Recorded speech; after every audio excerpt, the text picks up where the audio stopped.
Howdy fellow YouTubers, Mr.Z bunch of numbers here with the premiere, the first of my customs videos.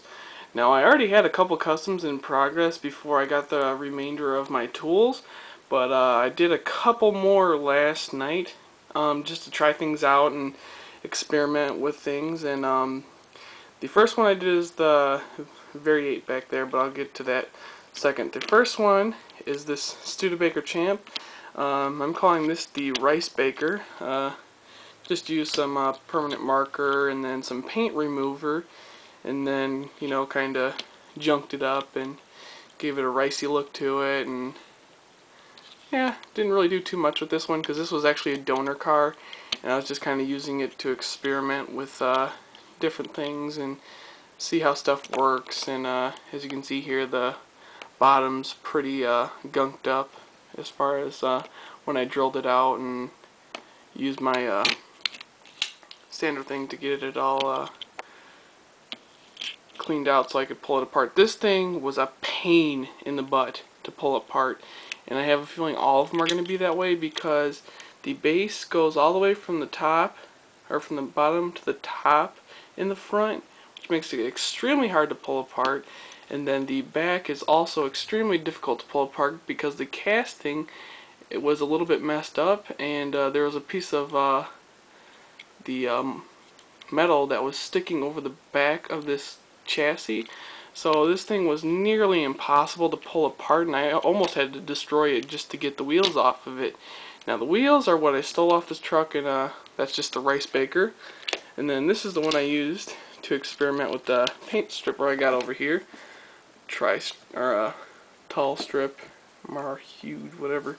But yeah, I use this stuff. It's really strong, and I think it may have affected the metal on this bone shaker because the casting on this is designed kind of weakly, and the point between the cab and this hood snaps very easily, and it doesn't take much for it to break.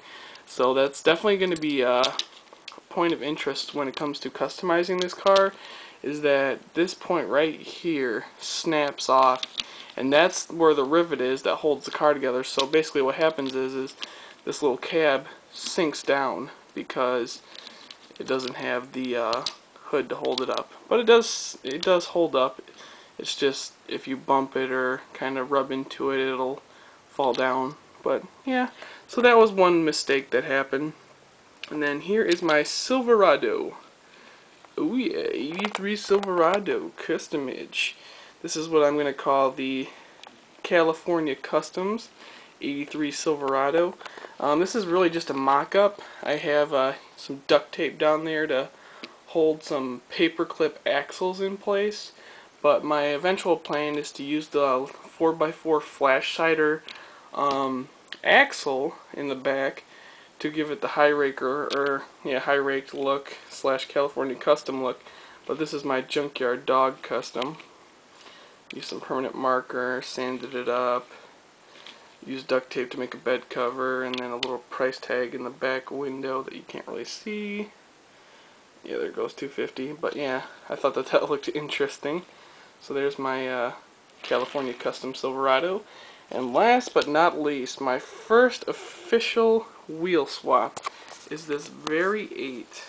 I couldn't resist the looks of this car and putting the Goodyear Eagle tires on it. It just looks mean. Yes. So yeah, I got the Goodyears on it, and I had to lift the back end of it because this car is normally supposed to have a bigger rear tire that's wider in the back. But since the Studebaker Champ's wheels are all the same size, I had to actually go in and grind a space in the axle to bring the axles down some so the rear end wouldn't drag on the ground. And then used some duct tape and wrapped it around the axle to get it to fit in there. And then yeah, pretty much after that it was just get it drilled out and tap it so I can get that screw in there. But yeah, first wheel swap. Hope you guys enjoyed my first custom video, and I'm sure there'll be many more to come. Peace until my next update. Oh yeah, flying monkey. Ah!